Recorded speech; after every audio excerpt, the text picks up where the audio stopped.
There has never been a more star-studded field in PBA doubles history than today, where the bracket for a unique, once-a-season event is packed with former title-winning teams, including two-time doubles champs Kyle Troup and Jesper Svensson, 2018 winners Jason Belmonte and Bill O'Neill, and top seeds Andrew Anderson and Kris Prather. It's the Roth Holman PBA Doubles Championship, and it starts right now on FS1.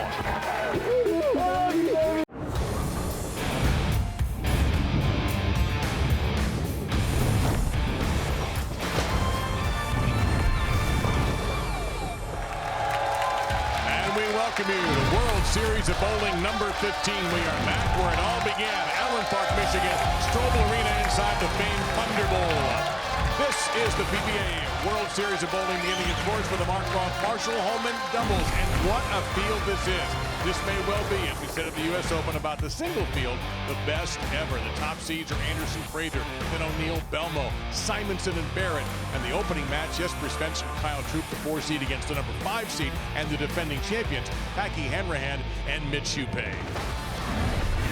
And we welcome you inside along with Kimberly Pressler and the Hall of Famer Randy Peterson. I'm Dave Lamont. And while the crowd again showers you with the love you deserve, love it. Let's talk about how fortunate we are to be sitting here for this fivesome. Yeah, I mean, more history. It seems like it's just happening week after week on the PBA Tour, and today it's happening only on FS1. But this is the greatest lineup in the history of this tournament. 9 of our 10 players on tap today. They've won this tournament before. You take those 10 players, guess what? A combined 103 titles and 32 majors. It's a plethora of talent. And guess what, folks? You're in for a hell of a show today. And let's see what we have. We're dual patterns as well for these players to navigate. The opening match, we told you, Svensson Troup versus Hupé Hanrahan. Then you've got Simonsen Barrett sitting there waiting. Then O'Neill and Belmo, they've won this before. And sitting at the top of the stepladder, the 2021 champions, the local man, Andrew Anderson, and his partner, the Shark, Kris Prather. Now let's go laneside. Catch up with Kimberly Pressler. Thanks, guys. So, Packy, Mitch, you guys are defending champions of this event. One is left-handed, one is right-handed. So why is it you guys work so well together? I just think we've known each other for so long, and we've bowled so many tournaments together that we just work well as a team, left-handed, right-handed, doesn't matter. Well, like I mentioned, you guys are the defending champions, but you guys are going to have to go through one epic step ladder to defend that title. Are you guys ready? I think so. It's quite the opposite of our title win last year. You know, we were on top last year with only one match. Now we got, well, quite literally the opposite. So, but we're ready for it. All right, good luck to you guys. And I know you guys work really well together because you have won this event twice already. So I have to ask, do you think the PBA should start working up a new name for the doubles championship? You know, that was a small goal of ours whenever we won our first doubles together, but I think we're going to need way more than 3 to top the legends that this tournament is named after. So that would be a good start for us. We feel confident about the day, ready to hit the lanes. All right, good luck to you guys. Thank you. And it was 2017 and 2020 where they pulled it off. In Bayside in Portland, that's a home game for Kyle Troup, really, when you think about it, how much they love him there. Jesper Svensson clinching it, defeating Marshall, Kent, and E.J. Tackett. And guess what? In 2020, who did they beat again? Marshall, Kent, and E.J. Tackett. This time in Indianapolis for title number 2. Now, Kent and Tackett would get theirs 2 years later, just not beating them. But nevertheless, they did finally get one. So in 2022 in Milwaukee, here we go. The 4th versus the 5th seeds. This is the Baker format, so they will trade frames. So if you're the leadoff bowler, then you are not bowling in the 10th frame. So Kyle Troup and Jesper Svensson will go to Jesper in the 10th.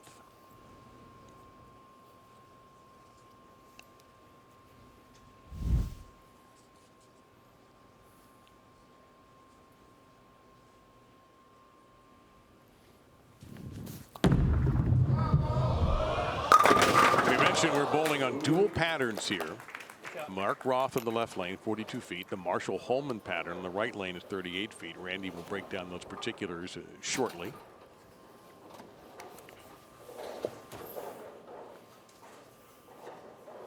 You can actually see Marshall in the distance next to PBA Commissioner Tom Clark, whose child is 15 years old. The World Series of Bowling, his invention.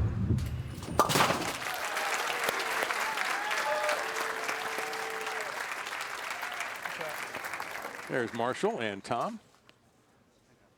And well, we're going to hear from Marshall, as we do every year whenever we do this event. So we're very much looking forward to having him pay us a visit in our booth here in Strobl Arena. Mitch Hupé, that one tour title was last year with Packy.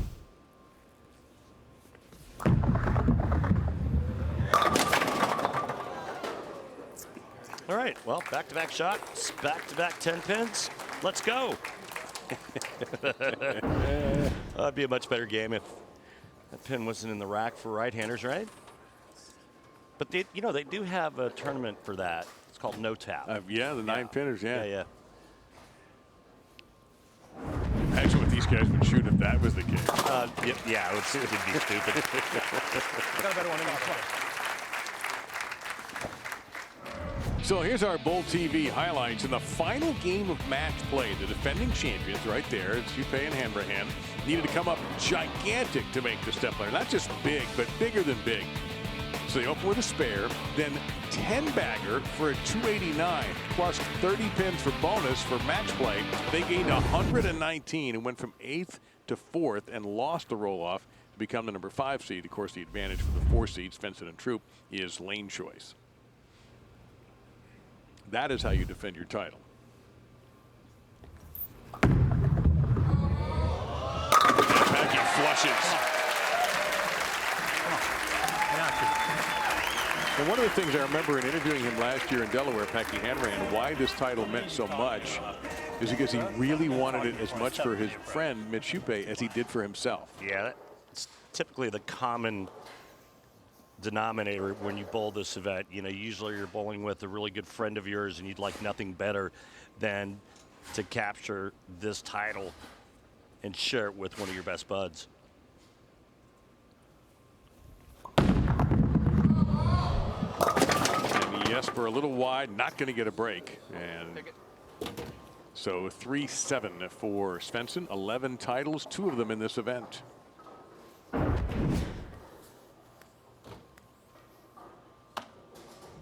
Backswing looked a little short.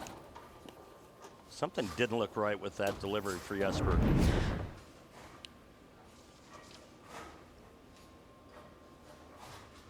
See if he can fly that 3-pin into the 7. And he comes up empty. Well, let's take a look at our Roth and Holman oil patterns. Yeah, and even though the Roth pattern left lane is longer, I think the players are going to hook it way more on that lane. And I think as the telecast moves forward, you're going to see players really getting in the middle part of that lane and really opening it up, creating big angles. I think they're going to go straighter on the shorter pattern. As we take a look at Kyle's arsenal, he's going with a phase 2. You can see he's already curving it. A little bit too much that time, as it turned out. 3-6-10 facing Kyle. There's 2 left. Well, either not deep enough or a little too slow with the ball speed.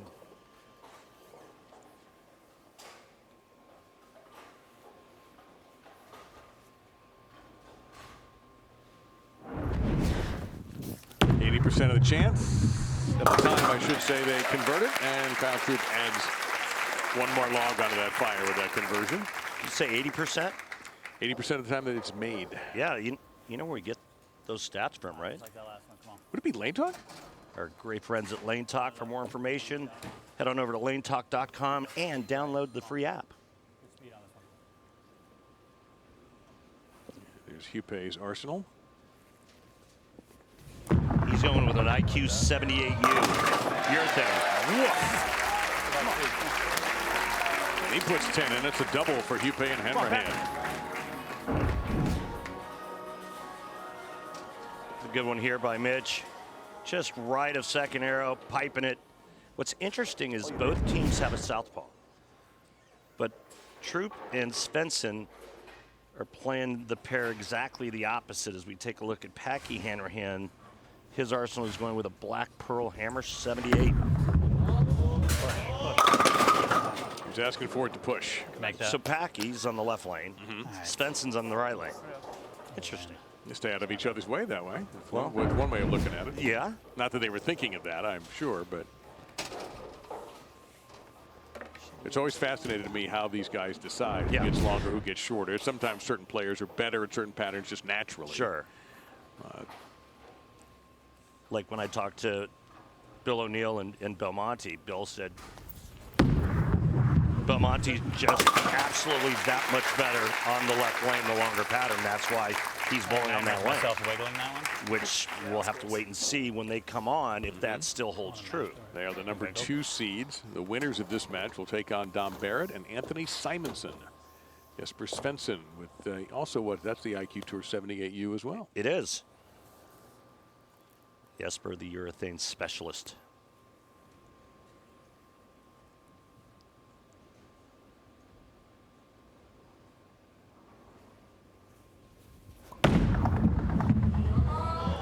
That looked a lot more like the Jesper Svensson we know.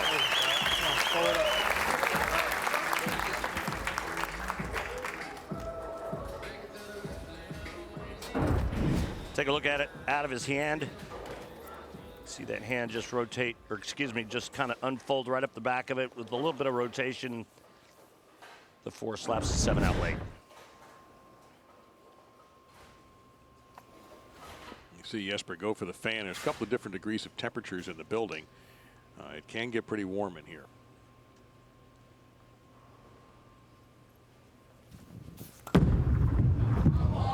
That was a ball change and big right. Up here, man.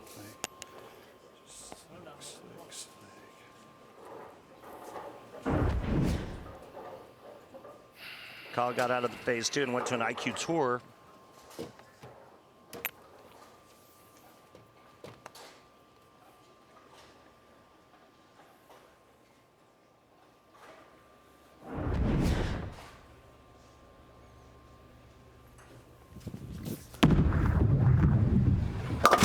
Oh no. I mean, it's just kind of mind-boggling to me because I'm not sure there's been a player that has executed at a higher level this season than Kyle Troup. Well, that's the second open frame for Troup and Svensson. They each have 1. Jesper's was a split, the 3-7 that he missed completely. Hupé coming off a pretty good PBA Players Championship, and the door is open for them to build that 35-pin lead. On the other hand, these guys are just straight piping it. Come on. Yeah, that's coming at the 1-3 with bad intentions and in a hurry. Here on the lucky one. Take advantage of it. Lucky.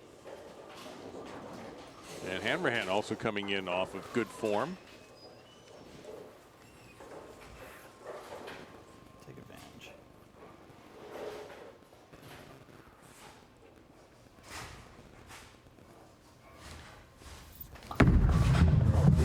Do it.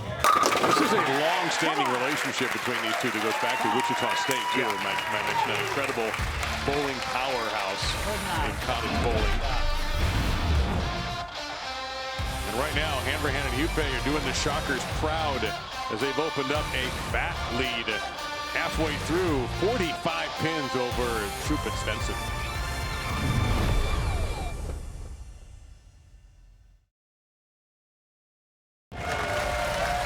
World Series of Bowling 15 getting underway today at Thunderbowl Lanes in Allen Park, Strobl Arena.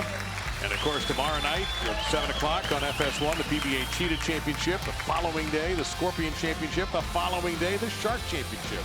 And then on Saturday, 7 p.m. on FS1, the PBA World Championship play-in round. And then on Fox, a week from today, PBA World Championship at noon Eastern Time. And of course, also streaming on the Fox Sports app.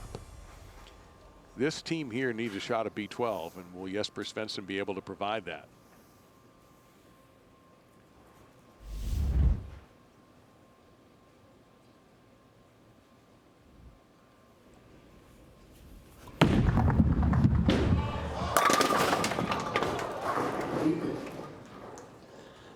No, unfortunately for that team is the answer.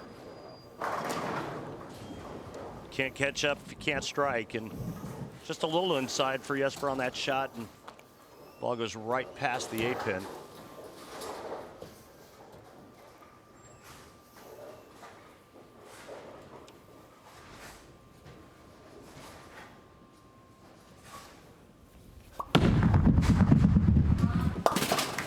Hey, let's go down to the floor and talk to manager Tim Mack. We're getting close. Timmy, it looks like there's absolutely zero energy with Jesper and Kyle. What is going on?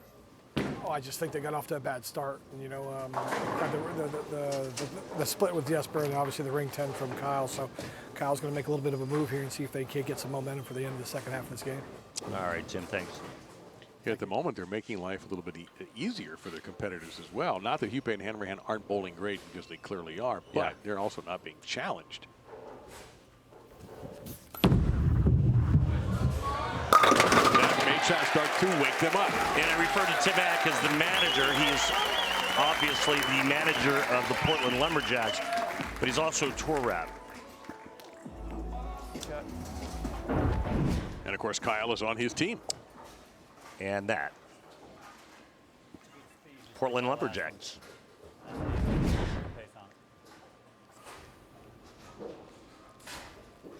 So Mitch Hupé, one-time Southwest Region Rookie of the Year. Wow, did that hold beautifully. I was concerned that might go through the face. There was no need to be worried. His ball speed's fast enough, and his hands in a really good spot to keep it on line. He's just trapping it right at the 1-3. I know, you guys will be teammates.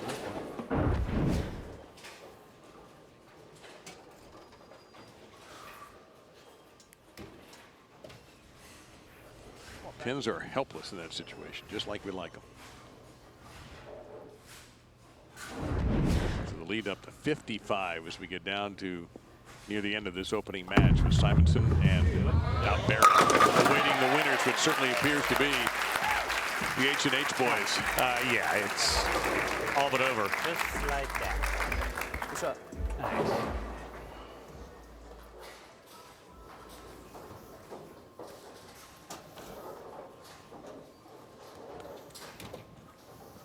It's good to see the Iceman back.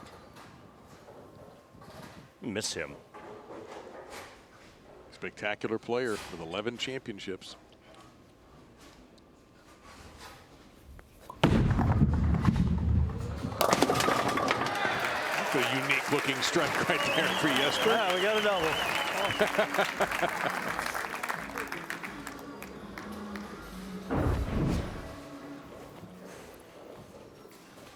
There's a lot of pins left on the deck. At one point, I think there was 5 still there. They were doomed. They just didn't know it.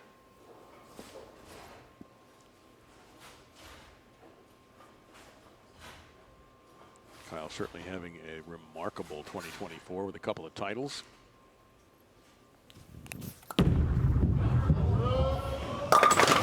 But this particular day, this particular game, not his very best. Hey, get another shot at it. Well, just look at it. Bat out of his hand and just hydroplanes to the right. Love you, Detroit.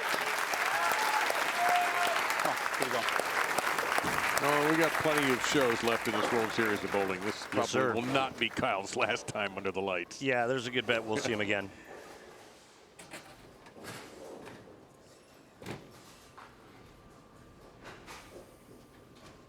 But the defending champions, and man, did they get hot in Delaware too a year ago. Again, Randy, that's the same shot. It's unbelievable how he's just lather, rinse, repeat right now. Yeah, it's pretty simple in terms of how he's attacking that right lane. I mean, it's just like throw it pretty fast, keep it on line, pretty straight up the lane, hand behind it. Ball's behaving identically after it leaves his hand with every shot he throws. Anthony Simonsen and Dom Barrett standing by to face Hupé and Hanrahan in our next match. Series of bowling number 15. You know what? Yeah, we're fine. You're gonna do it there. I did let that go and say sticks. World Series of Bowling 15, the Roth Holman doubles with Marshall Holman in the house. And Marshall will also be joining Randy and I in our broadcast location soon. Not me.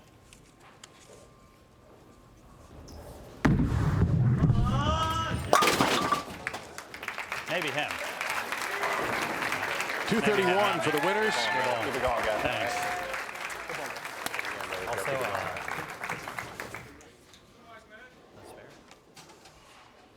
Jesper Svensson will finish off this game.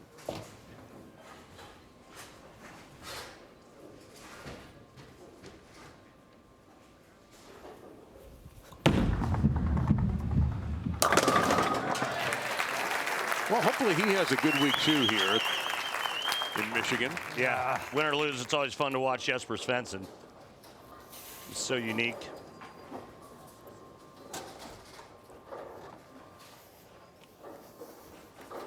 And just one of the best guys you'll ever meet out here. Keeps that pulse rate around 70 the whole time. It's a calm dude.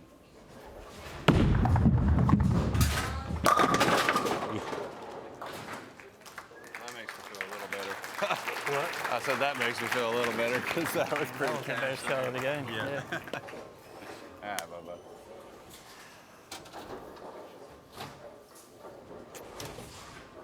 So Svensson and Troup will have to wait till next year to try to capture a third one of these Roth Holman doubles championships. And right now, the team that won it last year is still in the race to make it back-to-back. Hupé and Hanrahan dominating that match 231 to 182. And the next opponent will be the dominator, Barrett, and his partner Anthony Simonsen taking on the defending champions Hupé and Hanrahan. Can they make it 2 in a row, or will they be tripped up by this talented pair? We're about to find out together.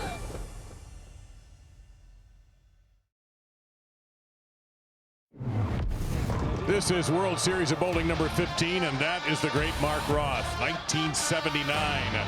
San Jose, California, the Columbia Doubles Classic, the cranker, the power game of Mark Roth that changed the face of professional bowling. He and Marshall Holman won the PBA doubles, as it was known back then, 3 times. Only Mike Albee and Steve Cook have matched that. Here's Marshall's form. There's a kick on that 5 into the 7. Love the brown shirts. Bring them back right this minute. That's some old Munsingware, isn't it? Yes, there's the penguin on the pocket. Beautiful. Yeah, that is awesome, and I wouldn't mind that red jacket either, Randy, to be very honest with you. Here he is right here, the Hall of Famer and our friend Marshall Holman. Welcome back. I know it's always a thrill for you. You've walked into that door, and there is your name along with your friend Mark, and such an incredible man that Mark was to have this tournament again. Well, I appreciate that, Dave, and it's a thrill every time I come back to the Roth Holman, and there's a reason that it's called the Roth Holman, not the Holman Roth, because Mark was first and foremost the bulk of that team, and he's the one that asked me to bowl with him, and took me about 2 seconds to say yes, and you know, we miss Mark. My gosh, last Wednesday was his 73rd birthday, so a happy belated birthday to you, Mark. Randy, what made those guys so good as a team? Well, the two of them were so great, and then when you put the two together, it was a lethal combination. But Marsh, I just want to ask you quickly, what was your favorite part about competing in the event and also bowling with your buddy Mark Roth? Well, it was easy because it was easy to match up with Mark. Mark threw the ball in a similar fashion to me, so he was always the leadoff guy because he wanted to test the lane out and be able to give me the information. He made my job very, very easy, and Mark, he loved bowling more than anybody throughout his entire life. I mean, he loved the game. He kept telling me even after he had his stroke that he wanted to get back and wanted to bowl. We got to bowl the tournament one more time, Marshall. And I'm thinking, Mark, you're out of your mind. I can't bowl with those guys anymore, but we miss him. He is revered and he deserves it. Yeah. And we always say it's always the great Mark Roth. Every time we talk about him, I think every time any bowling fan ever talks about him. Now, we've seen the defending champions of your tournament, Marshall, along with Mark, of course, bowling to win the first game over Svensson and Troup rather handily. Now they take on another unique combination in the dominator, Barrett and Anthony Simonsen, in our second match. And that's a different kind of team. Simonsen, of course, the highly skilled two-hander, and Barrett, one of the really experienced, smart, steady veterans. This ought to be a great match, all from the right-hand side. And guess who's going to sit with us? That's right, Marshall Holman's going to be with us for this match with Simonsen Barrett versus Hupé Hanrahan coming up next on FS1.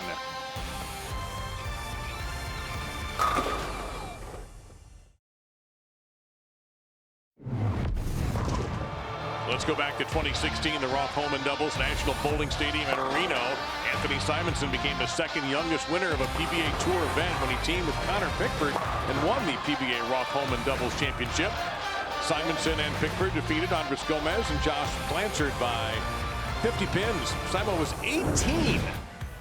11 months and 12 days old, 2 days older than Norm Duke when Norm won the PBA Cleveland Open in 1983. And Marshall joining us on headsets as well. And you had a ringside seat there to watch Hupé and Hanrahan, and Mitch in particular was really locked in. Yeah, and if Packy hadn't opened in the 10th frame, I'd say this game is almost done before it starts. But another right through the heart. Yeah, how about back-to-back for Packy Hanrahan? 10th frame, he leads the big four. This time it's the big four without the 7-pin. It's interesting, we kind of chuckled off that big four in the 10th because the match was already over. Yeah. Was that maybe a symptom of a problem?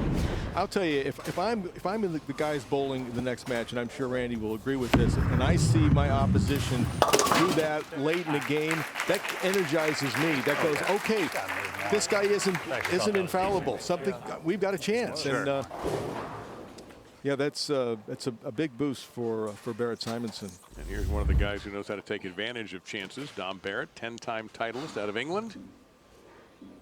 And he bowled on the right lane during the qualifying.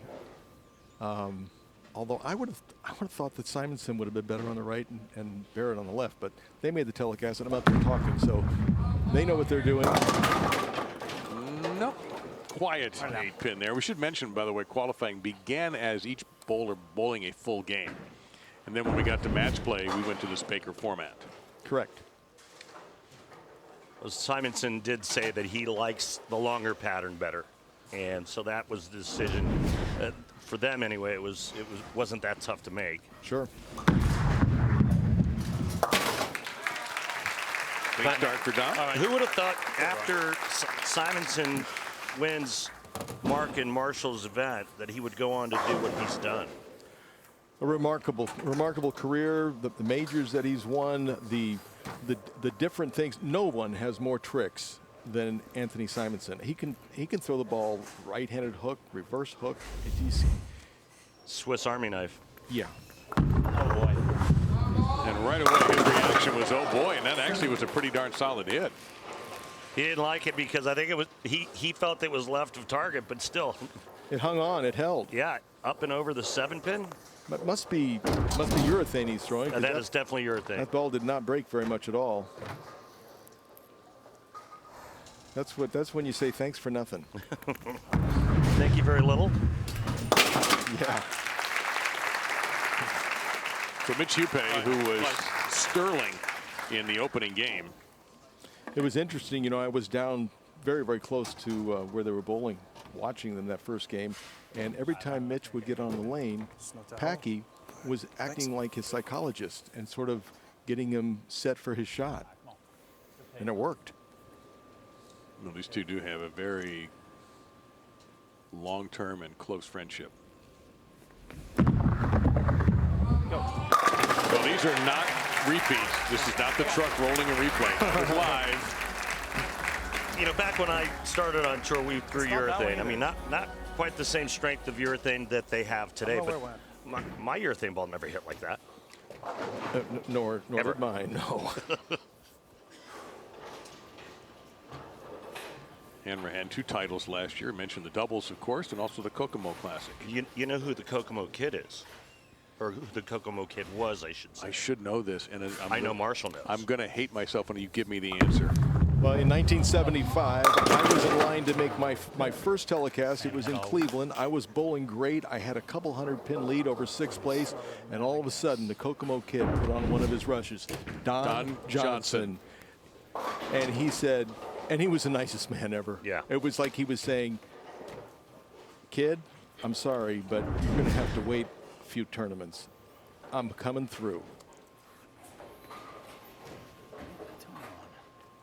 We lost him too soon. Yep. So Hanrahan with a little bit better frame than his opener, but right now both teams are off to a very quiet start. Well, except for Hupé burying 10. Packy off to a quiet start. One bad shot is this, it just plants the seed down. Yeah. Yeah. Can that doubt carry over from one player to his partner? I suppose it could, but it doesn't look like it's affecting Hupé right now. No, I don't think anything is at this moment.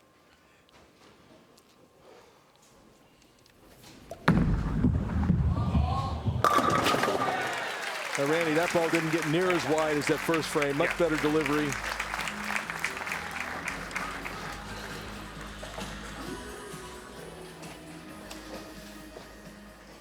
Yeah, a couple boards left of the last shot on that lane for Dom, and this one ends up in a perfect spot. Yeah, his previous frame, in the first frame, his ball went out some maybe 4 or 5 board down the lane. And I thought it was lucky to get back and tickle him. There you go. Kick save and a beauty on the 10. Marsh, what impresses you most about today's game, whether the players use their thumb or whether they don't?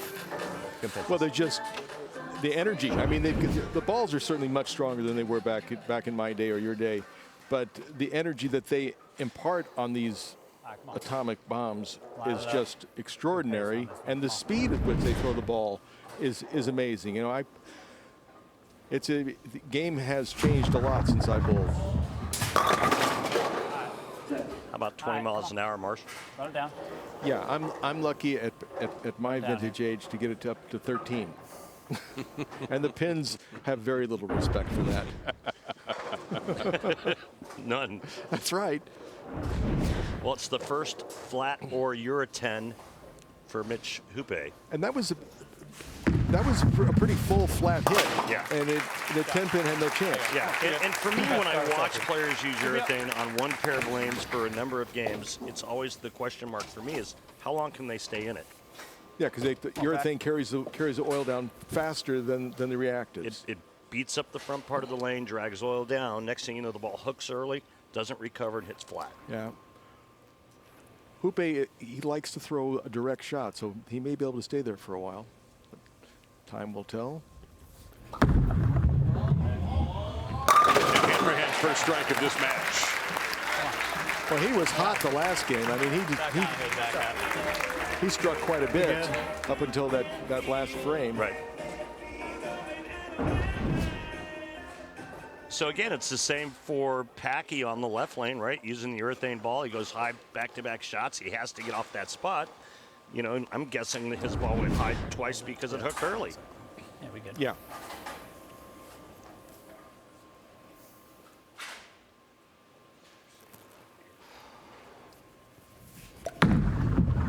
Oh yes, Barrett. Absolutely perfect. Each shot has gotten a little bit further left there, Randy. Yeah, and that one looked a little more firm as well. That ball speed looked like it went up just a little bit. I threw plastic for about 20 minutes. It felt like, well, 6 of my 8. This guy's got one of the best touches on tour. Beautiful. And he can do just about anything he wants, but he's got great touch. A very athletic release. Yeah. He still gets plenty on it, but when he wants to back it down, needs to back it down, he can do that, push it through the front. He knew he got away with that a little bit. Yeah. Uh-oh. That's a urethane hit. That labored. That's a urethane hit. So you say that, what do you mean by that? Because the ball starts early and has nothing on the back. It can't get the weak 10 out. Now the 7 pins with it. There's just not enough motion going through the pins. So is it time for a change? Well, I would think after that. Well, Anthony Simonsen will have a minute or two to think about what his next move is going to be. Meantime, Mitch Hupé and Packy Hanrahan have the advantage as they try to go another step up the ladder. Awaiting them, Belmo and O'Neill.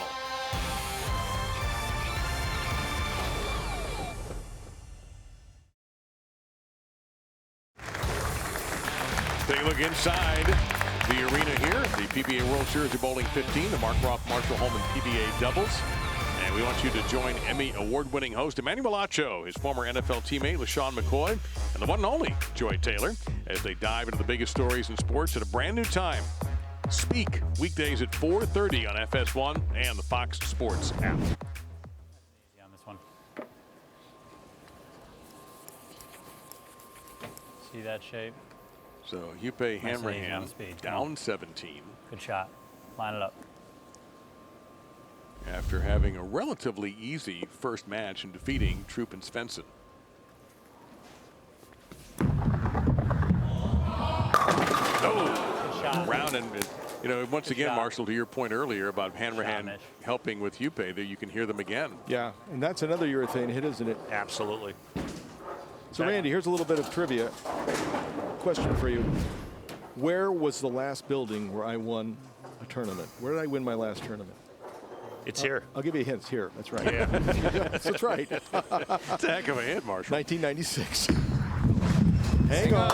Yep. Ooh, it did. The break is coming down. Yeah, there's that little smile. Ooh, I got away with one. I think we all thought that had a possibility of I got you. falling off. Come on, Pack. I'll start us up here. I got you.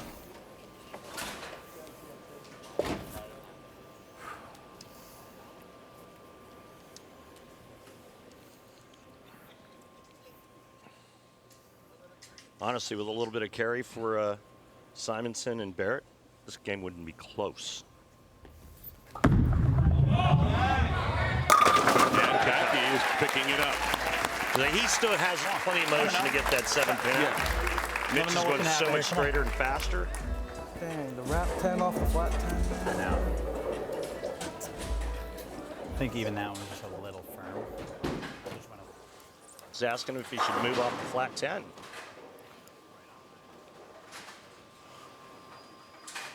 That was quite a break for Hupé and Hanrahan with Simonsen leaving that 7-10. Yes. That got that, put him back in the game. Oh, Don Barrett is dialed in right now. Come on, I think I got him. His best shot. I think so. 3 in a row for Barrett.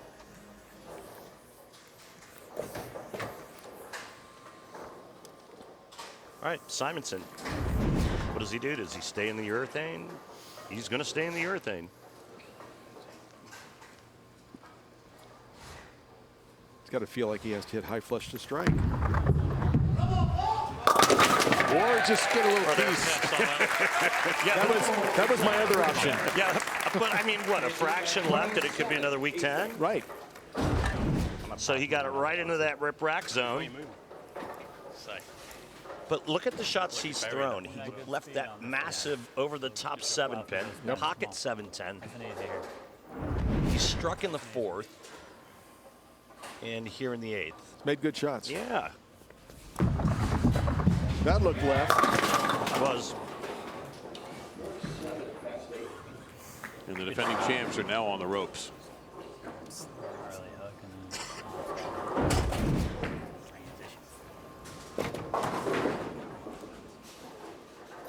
In the distance, you may hear the warm-up shots of Jason Belmonte and his good friend Bill O'Neill. A formidable combination awaits the winner. A lot of power in this telecast. Yeah. A lot of power, a lot of talent. There were some kids that were up there going into the last few games, and you could just see the veterans sort of sneaking up on them, and they younger guys started squeezing it a little bit, and nothing to be embarrassed about. When you got people like O'Neill and Belmonte on your tail, it can make a very talented player pretty nervous. Hupé and Hanrahan made a jump from 8th to 4th in the final game with a 289. Packy, chef's kiss on the 7th. It's like what Randy was saying. Packy's got that motion going into the pocket, enabling him to knock out the corner pitch. He's also the only lefty, too, that's left on the program with Jesper gone. Got the place to himself. Flat 10, it's the wrap 10, fast 8. like threw a little slower and just picked up a little bit early. You can move like a half with your feet, one with your feet. Just keep that same like slow speed. Good to go through the pins, and you never know. Barrett has been razor sharp. Oh, that needs a hook. I thought he might get a little tap on the base of that 10-pin, but that one did get away from him early. It did hook. I didn't think I was coming back. He's got some room on that lane. Yeah.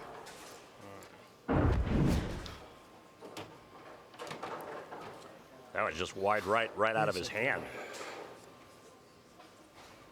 He's got a big hand. He's able to get that back. Yeah.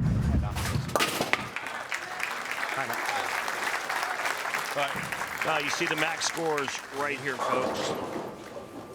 So Simonsen and Barrett still in command. Yep. A mark and good count is all Simonsen needs. The last thing that he wants to see, or Dom, or any of his fans, is another pocket 7-10. He gave them what they wanted to see right there.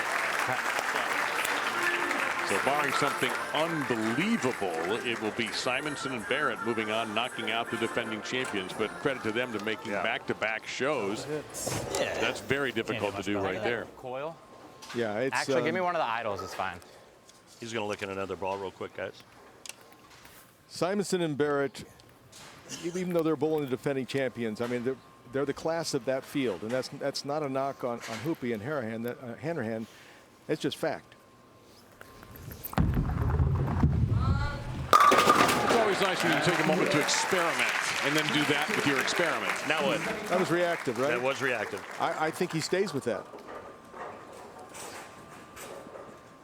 But it's a tough decision because he's had the other one working too. How much do you have to factor in what kind of score you think it's going to take to win the next match?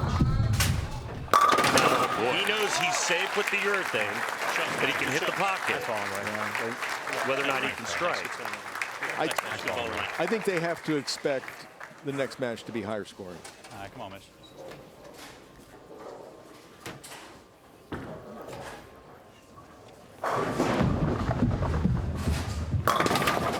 Well, we mentioned at the start of the show, 103 titles, 32 major championships in this stepladder final. And a lot of those 32 are going to be in this next match with Barrett, Simonsen, Belmo, and O'Neill. And just another flat 10 on the right lane for Hupé. And it's, Marshall, as you know, it's so tough in a one-game match. But they both hit the pressure. And when it's doubles, you're only bowling half a game. Yeah. To get out of that piece of equipment that you know is safe. His ball got tired. Look, there's another one. His ball just got tired. Yeah. I think it rolled too early. Exactly. Well, Marshall, we'll let you get back to your ringside seat, buddy. All right, thank you, guys. We'll see you again. Thank you, Hall of Famer. Always a pleasure. Appreciate it. Thanks, Randy. We thank Marshall Holman very much, and we can't wait to see him when this is over with and he presents the trophy. But is it going to be one of these two guys, Belmo and O'Neill, or will it be Simonsen or Barrett? Or will it be the top seeds, Prather and Anderson?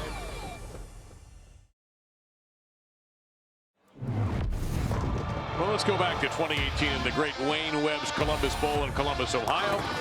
3 straight years, the team they called Bilmo finished 4th in the Ron Holman PBA doubles. Well, that ended when they took on the Two-Tang clan and beat Darren and Michael 205-185 for the championship.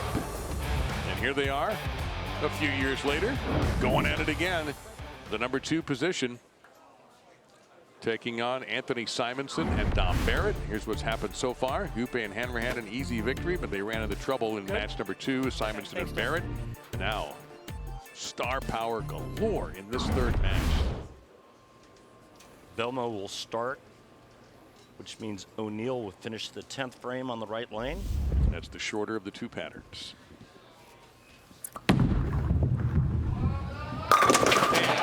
Belmo starts it off the right way. See, he's playing that left lane like I thought the players would. He's big inside. Look at that, 25 out to 7.5.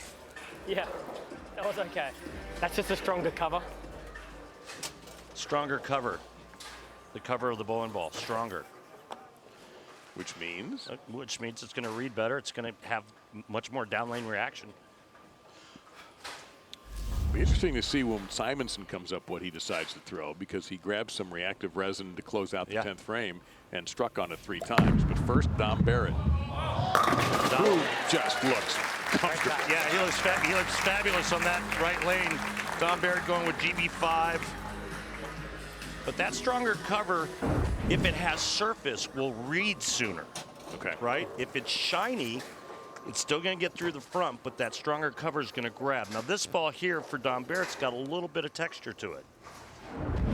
And this is the ball that Simonsen finished last game with.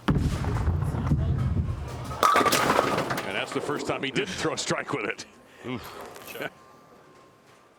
He began with urethane. Yep. And then made the switch in the 10th frame. Hasn't made a bad shot yet, really. Not with that ball.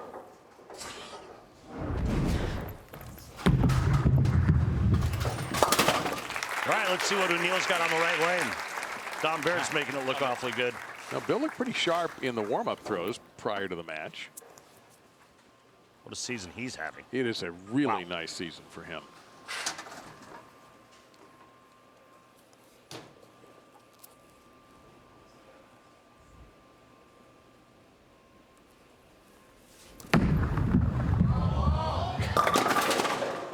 Yes, a major break. That's pretty good. Dang it, that was good. Almost a pocket 7-10. Are you kidding me? Don't even think about it. Another player that uses his son that has just great touch. Look at that.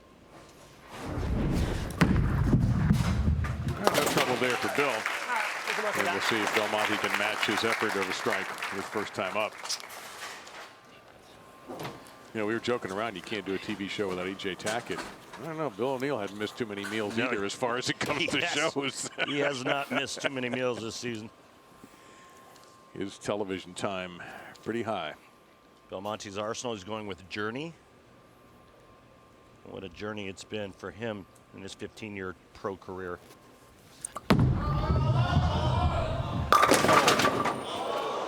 My goodness. I think we all need a moment.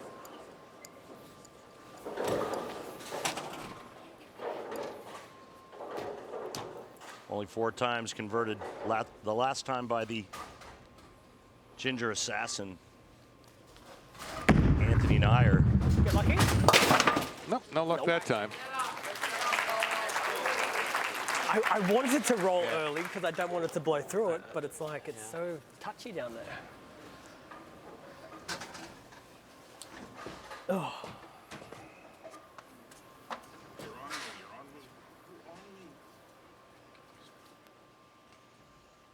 You see Emilio Monticelli, Hall of Famer there. Hey, it's John Mazza. There he is. How about that? Johnny. Could have tagged him in.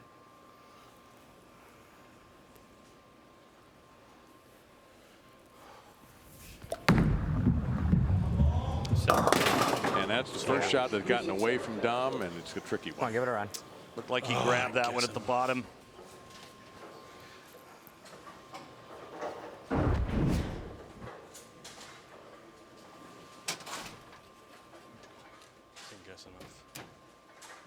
He either grabbed it or the lane's breaking down. He did not move far enough in and open that lane up. He said, I think I just heard him say, I didn't guess big enough.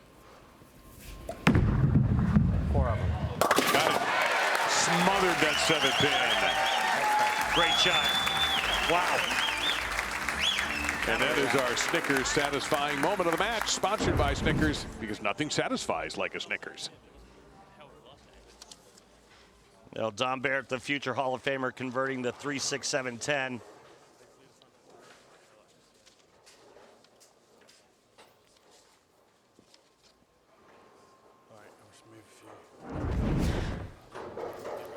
Yeah, it does. Yeah, slow down.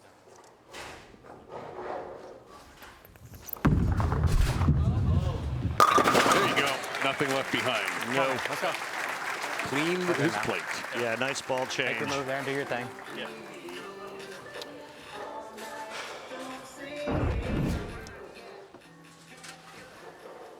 Just to the right of third arrow, playing it fairly tight with the reactive ball, keeping his angles a little bit more closed than Belmonte is on that lane.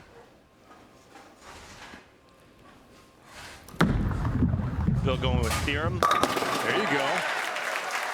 Kick the 9 aside of the last second. Perfect shot for Bill.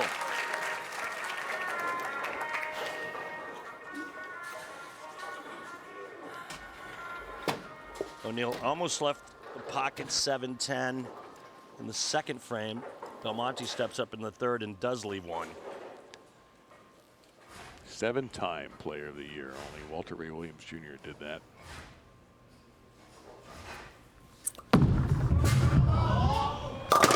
Ooh, mixer. Rev rate special.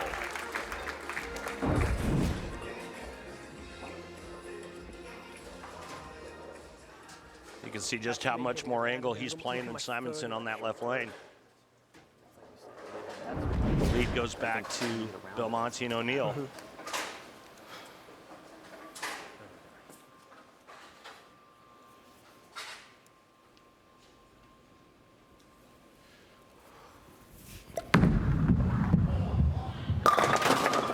It's an unfortunate break there. Well, he definitely moved in a little bit more on that shot. That was a pretty good shot, but sometimes that ball gets into that oil, sits there a little bit too long, comes in a little late, you leave the ring 10 for a right-hander.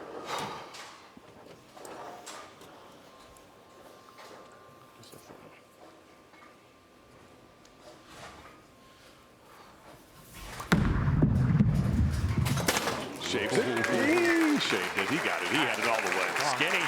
Never resurface of plastic.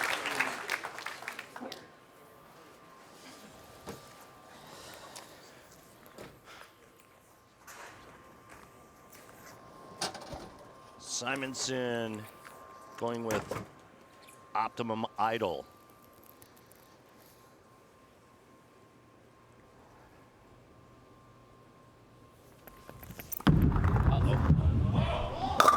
And that time he had a right to say, uh-oh. All right.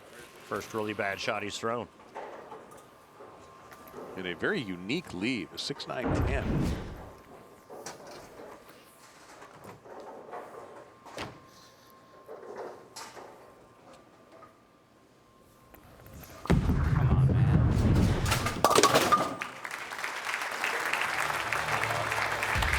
Looked like a lot of fun to have to shoot out.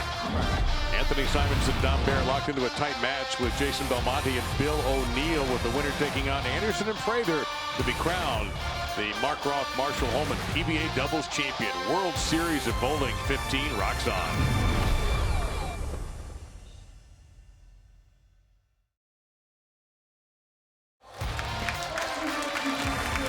PBA is proud to have Bowlers to Veterans linked as the official charity of the PBA Tour. And today's BVL Salute to Veterans, we welcome U.S. Marine E6 Staff Sergeant Mark Brooks, who served for 15 years. Mark, thank you for your service. And if you donate, please consider and go to bvl.org. Tune in to Race Up weeknights on FS1. Get expert analysis and opinions from the best in NASCAR as they break down the hottest names inside the car and out on the track. Race Up weeknights at 6 Eastern on FS1 and the Fox Sports app. Well, we have a tight match. There's 4 pins separating these incredible teams with a very strong group, and Anderson and Prather standing by.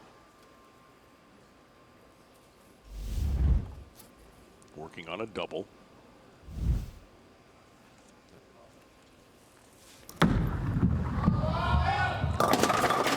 Topple the 8? No. God. Almost. And that lead could have gone to 14 and then 24 real quick, but instead, just 3 with a spare for O'Neill on the right lane.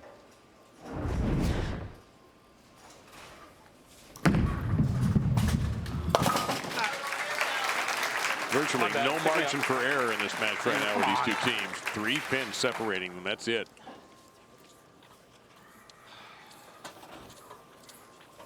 The all-time major leader in PBA history is 15. Just about 50% of his titles are majors.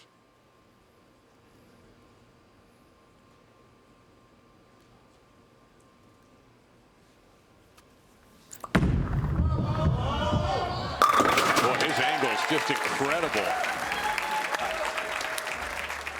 I thought there was like 7 pins around your. Something's got to hit it. They lead by 3, 7th track.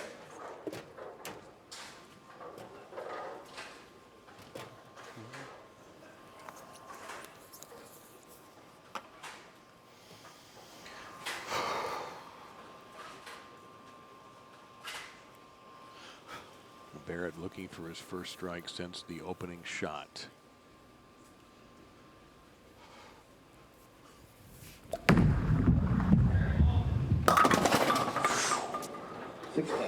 That was close to being a disaster. He's kind of lost that lane.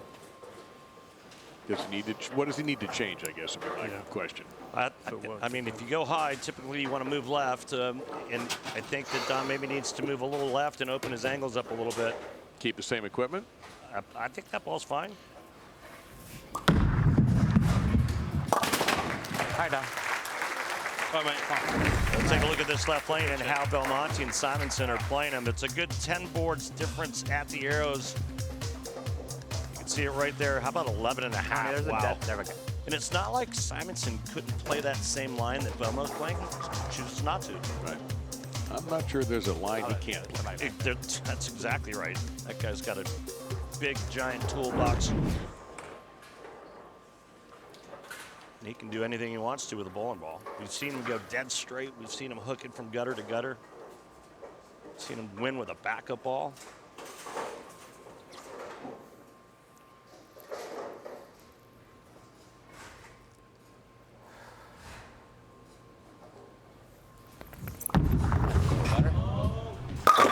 He provided the commentary there by saying that's a little better. Yep. Find one, mate. Let's go. Come on.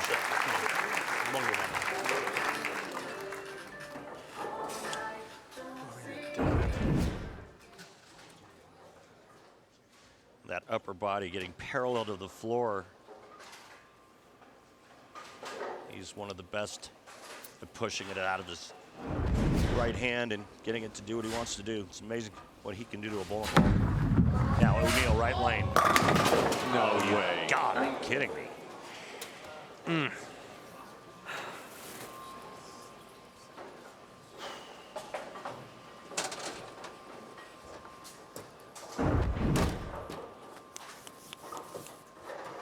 Billy, 10-pin, strike, 8-pin, 9-pin.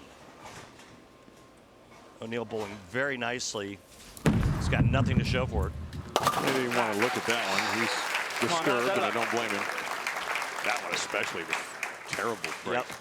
So if he catches that break there and Belmonte doesn't leave the pocket 7-10 in the third, this match might be over already. Instead, it's just 5.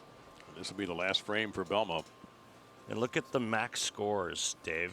221 for Simonsen, Barrett, 216 for O'Neal and this guy.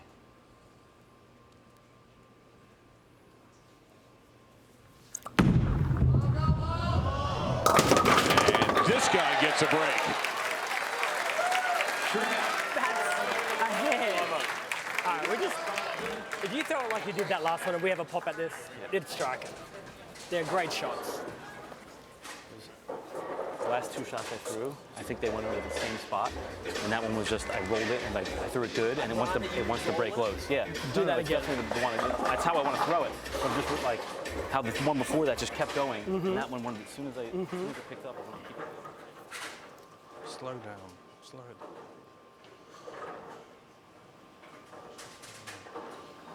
Come on. If Dom doesn't strike here, they can lose. And he hated it. That wasn't that bad.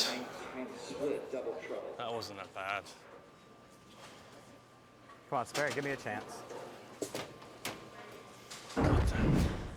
4 through the middle.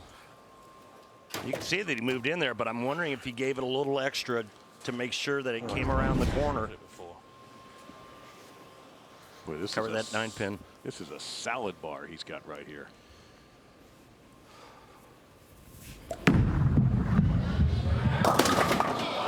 Just too many pins. All right, well, tough because he's got to get up to the right of the 3 to throw it over into the 4-7, but enough in the back part of the lane to cover that 9-pin.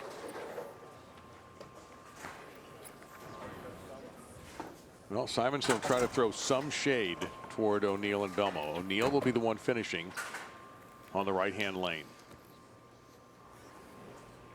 189 the max.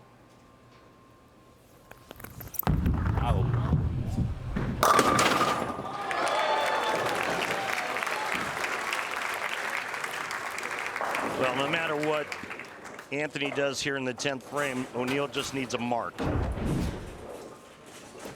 And if Simonsen doesn't strike on the next ball, O'Neal doesn't even need a mark, just needs count.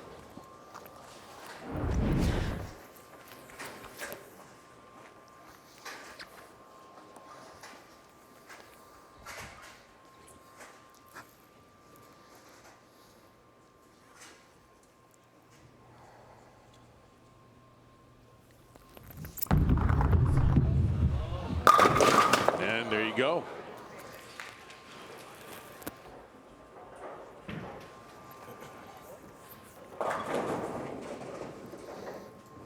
Well, with a spare here, Bill O'Neal will need 7.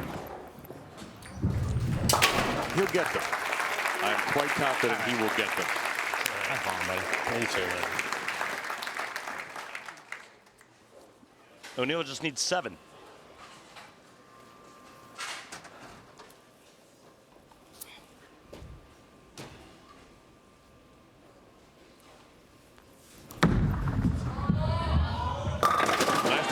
That's more than 7.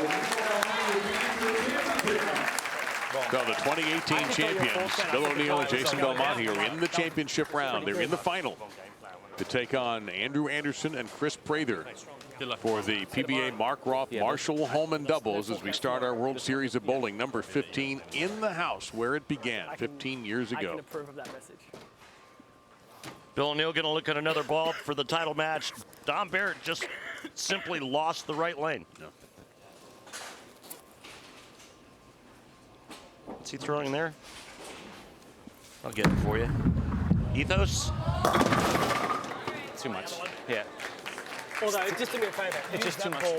Use that ball and just cheated a couple left. If this one cheated a few left, and then just see if it still pushes, because if this one starts to look flat. Yeah. Gotcha. Because that one's a lot stronger. I want to see what it looks like when it gets to that spot to the right, if it comes off. Okay. But cheat it left, though. Yeah, of course. Yeah. He's going to stay with a stronger ball. Right. He's going to move a little bit left, and he's going to see if it'll still come off the spot, if it'll still push to the front. Well, it holds there, I guess. Missed way left. Well, look, we know how to spare the 2, 4, 8, 10 now. Jason Belmonte does it all, including ball repping when necessary. So it's going to be Belmo and O'Neal against the Shark, Kris Prather, and the hometown hero, Andrew Anderson, pretty much bowling in his backyard for the championship when we return.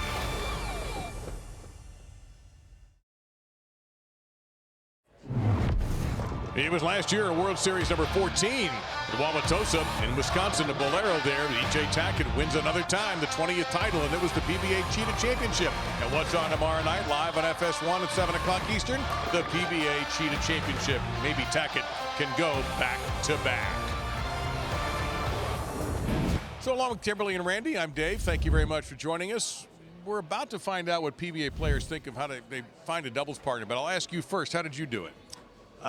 Usually it was with maybe your tour roommate or one of your good friends on the tour, and typically always look for somebody that had a similar game so we could line up off of one another, make the same type of adjustments. But you know, at the end of the day, it was somebody that you could hang out with for 4 or 5 days of the length of the tournament and still have a decent time, even if you didn't win. Well, that leads us to this edition of Kimberly Pressler's Pressing Questions, brought to us by Go Bowling. What do you look for in a doubles partner? Mitch, what makes a good doubles partner? Communication, I think, is huge. So knowing the other person's game and what they like to hear, what they like to see. Let's talk about being a doubles partner. What does it take to be a good one? Communication, and you need 2 good bowlers. And why do you think you and Rash match up so well? We communicate well, and we're decent bowlers. Paying attention and communication, it's almost like kind of like a marriage for a couple hours. I'm a firm believer you bowl better when you have fun, so you better pick someone that you can enjoy bowling with, even if it doesn't go well. Is it awkward to break up with someone to get a new partner? Yeah, I think Simo's waiting to break up with me. I'm not giving him the out yet. There's some guys when they're bowling bad, they take the ship down with them. You don't have to give me names, but you can if you want to. But have you ever had a bad doubles partner? Kris doesn't throw very many strikes when we bowl together. So how do you break up with a partner? Well, he asked nicely if he can bowl with his son. So if he wanted to throw his son in the river instead of me, I just go ahead and let him. Not very many chances left. He's getting better all the time. Pretty soon he's going to trade me in for an upgraded model. My plan is to break them up and then for me to jump on the Ryan Barnes train because he's coming up pretty quick. Once again proving that Tommy Jones is one of the smarter people on the PBA Tour. Oh, that was brilliant. If he wants to throw his kid in the river, that's fine. Oh, God, that's great. We are at the top of the stepladder here, Randy. This match coming up. Jason Belmonte, Bill O'Neill, Kris Prather, and Andrew Anderson. How do you see this one? Well, I think there's a bit of an advantage going to Belmonte and O'Neill. They've got one game under their belt. They have a little bit better understanding of how the pair is playing. However, they're going up against two great players who have won this event before. So a couple of right-handers who like to roll it a little bit slower than some, and you've got the variety that Belmo and O'Neill bring. This is going to be a fascinating finale to decide World Series of Bowling number 15. Mark Roth, Marshall Holman, PBA doubles champion.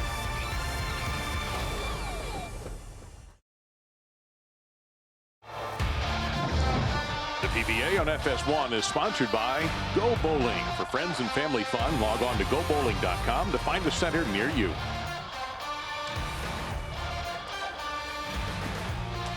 So take a look at Andrew Anderson. He and his partner Kris Prather, they've won this event before. So has their opponent, Bill O'Neill and Jason Belmonte. And Andrew Anderson, plenty of home support. We go back to Tampa University Bowl in 2021. Their second appearance together as a team. They won the Roth Holman PBA Doubles Championship, defeating Tom Doherty and BJ Moore for the title.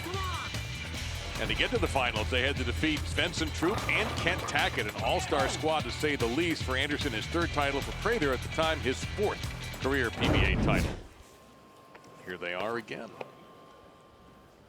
Anderson, local, got a lot of fans here, a lot of support. Hi, KB, come on. But the support he needs right now is this guy, now a 5-time titleist.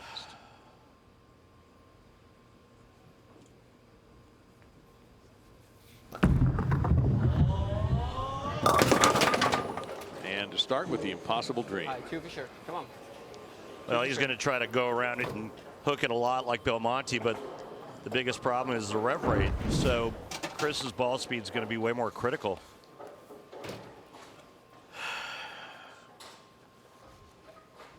What a deflating way to start, too. You know, you're in your big, I mean, it's only the first frame, but so many things can happen. Wow, that was aggressive. All right. Yeah, it's one thing when it's just you, but when, you know, you're bowling for and with someone else, it's just added. Just an extra gut kick, gut punch. So you see what happened in match number 3. They knocked off Simonsen and Barrett. O'Neill had some terrible breaks on this right-hand lane, which is the shorter of the two patterns. Oh, just fell off of that one completely. Almost fell down. And that's just not something you expect to see out of Bill O'Neill. What the heck happened? Well, let's take a look. Come on, man.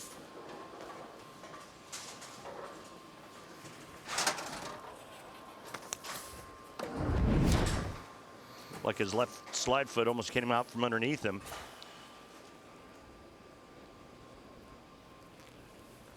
Dang it. He's going to have to get it come off the wall. It did not. And so both teams with open frames. Registration for the 2024 PBA LBC National Championships is now open to bowlers of all skill levels and from all centers. The PBA LBC National Championship is heading to a new location outside Chicago. It includes 2 new junior divisions. You can also compete in singles, optional doubles, and team events. Even combine your scores with the pros. Enter today, pba.com/LBC tournament. Well, Belmonte doing something he didn't do a couple of weeks ago at the Masters when something was accidentally dropped. He did not back off the approach. It ended up costing him a trip to the title match. Well, that's what happens when you reset yourself. All right, come on, let's work off that. Jason bowling on the longer pattern, the Mark Roth pattern 42 feet, the Marshall Holman pattern, the right lane 38 feet.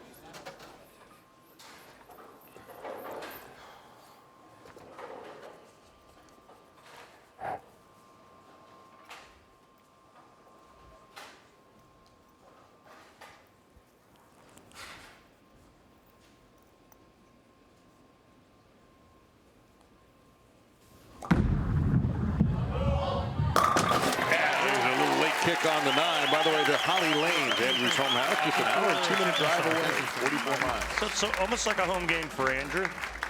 That's a beautiful shot. Watch him hooking it on this right lane. Come on, KP. He's really getting his wrist into this. See the rotation.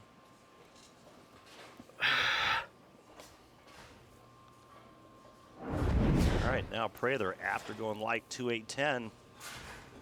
Is it a ball change? Looks like he went to attention star. Something a little more aggressive, maybe? That needs to get up. I mean, that is just a big arc. 24 out to 3.5. Ugh. First shot was a 2-8-10. This time wide right of the head pin. 27.4% average. Nope.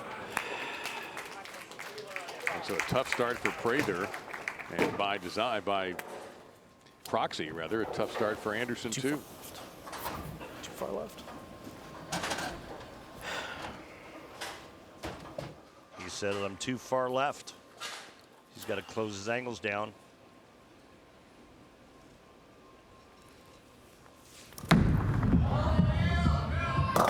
And there's a mixer for Bill. You know, he was deserving one of those because he's had some solid shots that didn't go. Come on.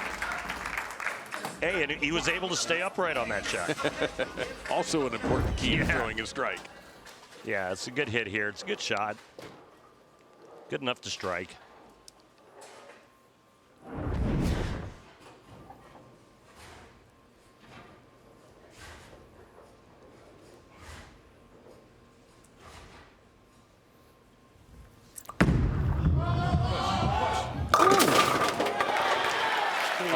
Trip on the 6 after it went semi-Brooklyn. I did not think it was that bad. Well, as soon as you let it go, I same push. As I thought high. I thought high, not Brooklyn going high. Yeah, that's better.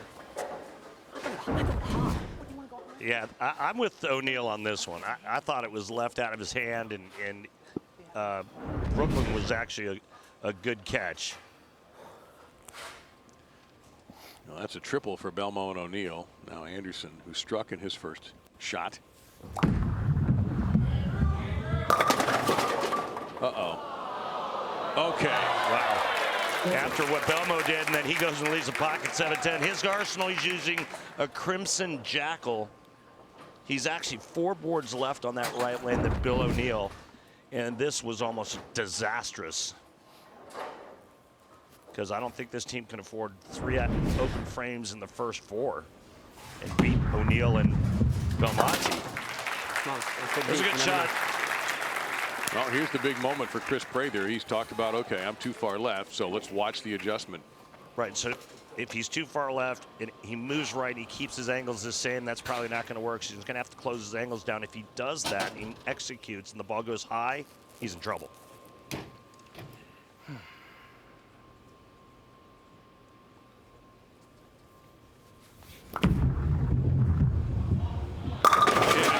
Flush. Yep. The perfect adjustment made there by Kris Prather. By the way, this match will be uninterrupted, but we want to remind you that Just Right Strike is brought to you by Just Bear, the mindful choice for high-quality protein with no antibiotics ever. Just Right, Just Bear, and that was the just right adjustment just in time for the Prather-Anderson combo. Looks like he just moved his target. Just moved his target a little bit left on that shot. O'Neal, flat 10. Dang it.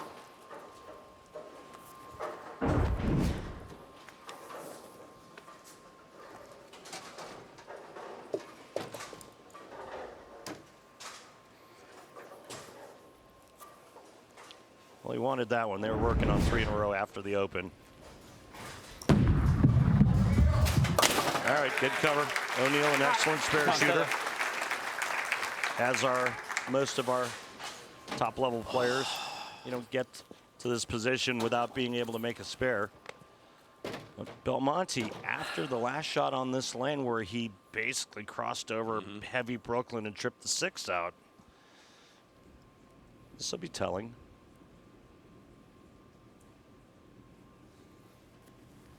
All right. Not the worst result. No, another 10-pin. But you're right, not the worst.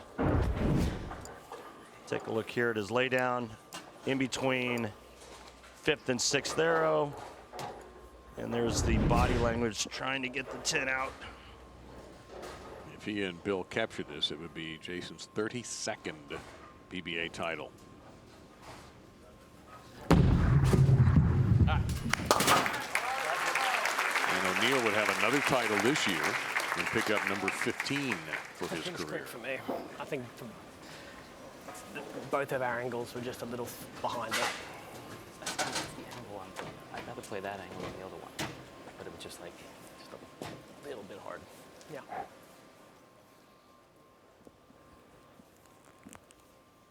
It's amazing the micromanaging that goes on in this sport, isn't it? They make it look so easy, but yet so many tiny details. Well, it's interesting. The margin of error on these shots is so tiny. Absolutely. And you just, you saw O'Neill using the thumb and forefinger. That time Anderson, absolutely gorgeous shot. Big backswing for a tall player that Andrew is. And all three of his shots through 6 frames have looked great on that right lane. Now to cut the deficit to 13.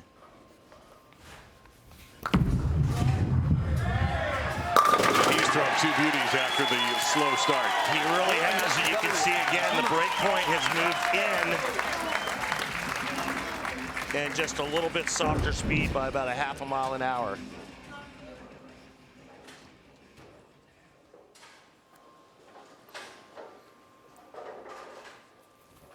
You got us a ball game.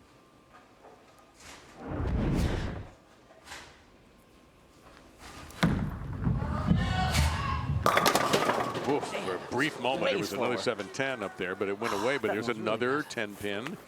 And slowly but surely, Anderson and Prather are nipping away at this lead.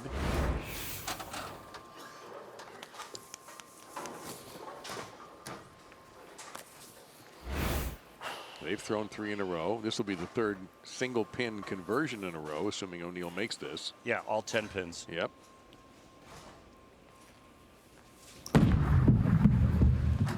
You fully expect those guys to cover those in a pressure situation, but the lead down to 12. Dang it. Was 35 at its peak.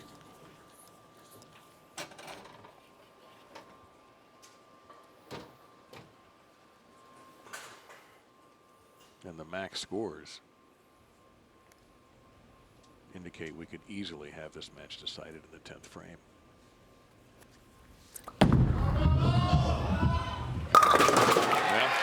Well, that was pretty good. And guess who finishes the 10th frame for Team Belmo and O'Neill? That guy. See, yeah. You did 1 right, and you look good. Okay. Yeah, because I mean, that's exactly. Got all of this one. I thought I was getting ready to. Yeah. Yeah, you can't find any flaw in that shot, no matter what you try to do. So much angle. A little too far to the right, and it's that flat 10 or worse. A little too much up the lane. It goes through the nose of Brooklyn. But those guys are great at playing those kind of angles.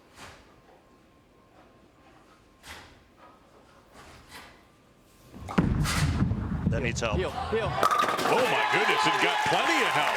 Flush for 4 in a row. The lead is down to 2. So I wasn't crazy. Watch him motion the ball. Come on, hurry, hurry. Help. Now they have 4 in a row. Come on, KP. All right, then. And it's just a 2-pin deficit. They can take the lead right here. You see the max scores. No matter what, they still can't shut out O'Neill and Belmonte. Kris Prather's last shot of this tournament. Unless we have a roll-off. Which is in play. Likes it. Should.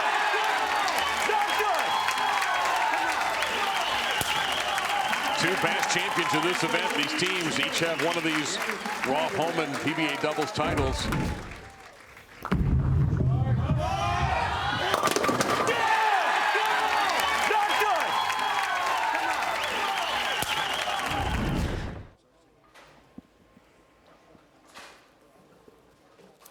Prather, by the way, had a shot clock warning prior to that strike. Big shot here. No, sir, no kidding me. No. Yes! Yes! Oh my gosh! It should have fell the first That time. could be the winning shot for this team right there.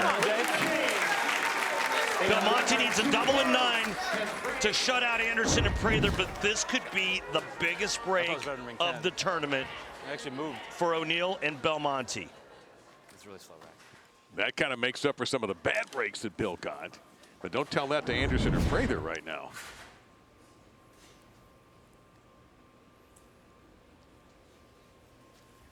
That's left. No, sir. We still have a ball game. Just a hair inside, it looked to me. Well, now. And now spare strike, it's 2:15. Anderson would need first strike in the 10th. Oh, I thought that was pretty good. Come on. Belmo liked his first shot, thought he had it. Anderson and Prather riding a streak of 5 in a row.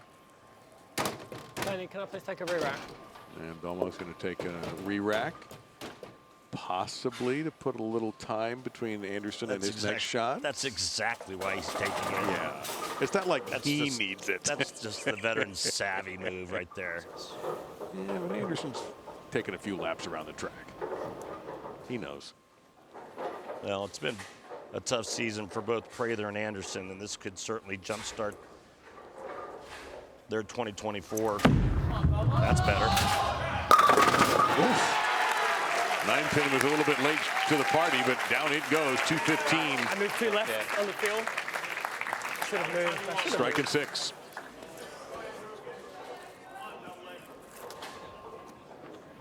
Anderson so far, strike, 9 spare, strike, and strike. And there's been nothing lucky about what he's done. It's been pretty pure.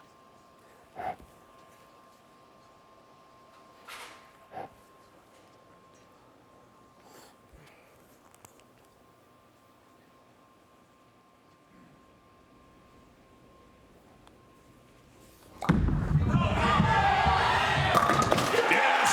All they'll need is 6 for the title.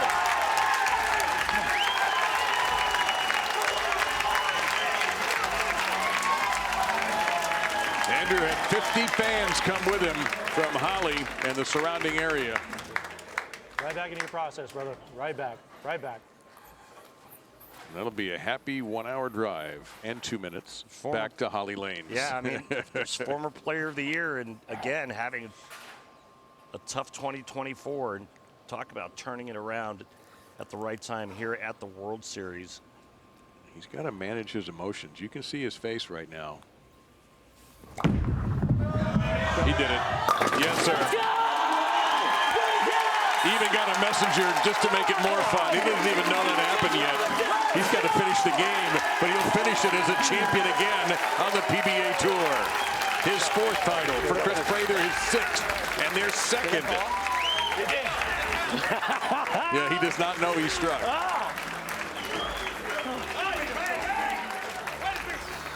Way to go. He aced every shot. Every shot Anderson aced in this title match. He can barely get this out of his hand. He is choked up.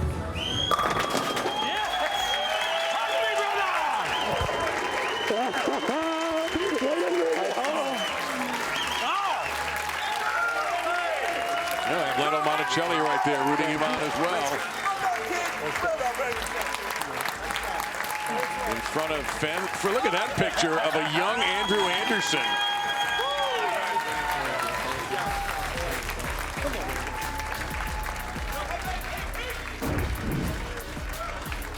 Just did what he's been doing this entire match. Absolutely labels it.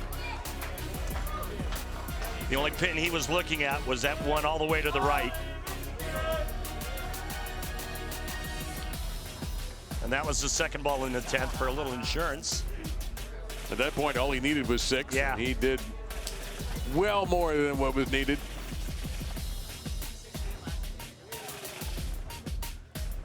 And Kimberly is standing by with our champions and our special guest, Marshall Holman. Marshall, with your trophy presentation, please. He's got to sign it first. It's tradition. Congratulations. Just an amazing game. And this one for the hometown kid. What an opportunity. And you walk right through the door.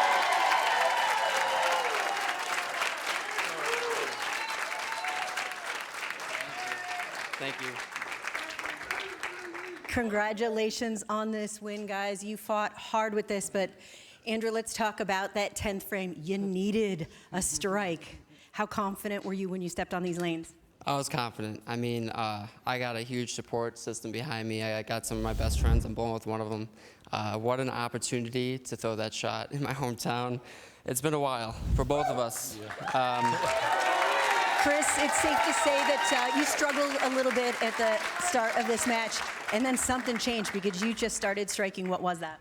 I realized I was too far left. I was left of Belmo, and my rev rate's about 200 less than his. So I thought, maybe I should move a little bit to the right, and threw some really good shots down the line. But, you know, I told Andrew before we even started, I was like, dude, we have all the momentum, and we haven't even thrown a shot yet because everyone in this stadium right now wanted Andrew to win. Because, to be honest, he invited like 3/4 of them. The hometown crowd was absolutely behind you. How much does it mean that you won here with Kris in front of your hometown crowd? I've been looking forward to this exact tournament in this building for a long time. When we heard that the doubles was here, I talk about it too much with Kris. I told him something special is going to happen. It's been a long time for me to win. My win is coming back home in Detroit. I couldn't have dreamed a better scenario, so thank you. I'm sorry the mark wasn't here. I would have loved for him to sign it. This is our second one. We're gonna go for that 3-peat too. You know, we won a third one. Congratulations on your win. What a way to kick off the World Series.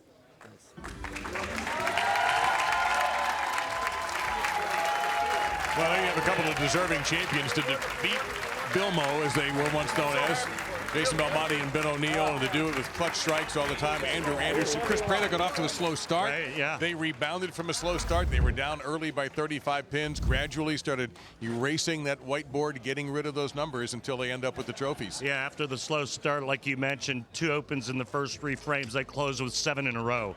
And it came down to Belmonte and Andrew Anderson. And Andrew Anderson, he got it done. Belmonte, he has to look for it again throughout the rest of the World Series of Bowling. Yeah, the rest of the World Series, of course, going to continue tomorrow night with the Cheetah Championship. Let's take a look at the entire World Series of Bowling 15 schedule here in Allen Park.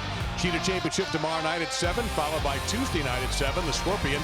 Then the Shark Championship Wednesday at 7 p.m. Then a couple of days for everybody to take a breath because the PBA World Championship play-in round is Saturday night at 7. All of this on FS1. And then on Fox, a week from today at noon Eastern, the PBA World Championship. We are in the home of World Series of Bowling #1.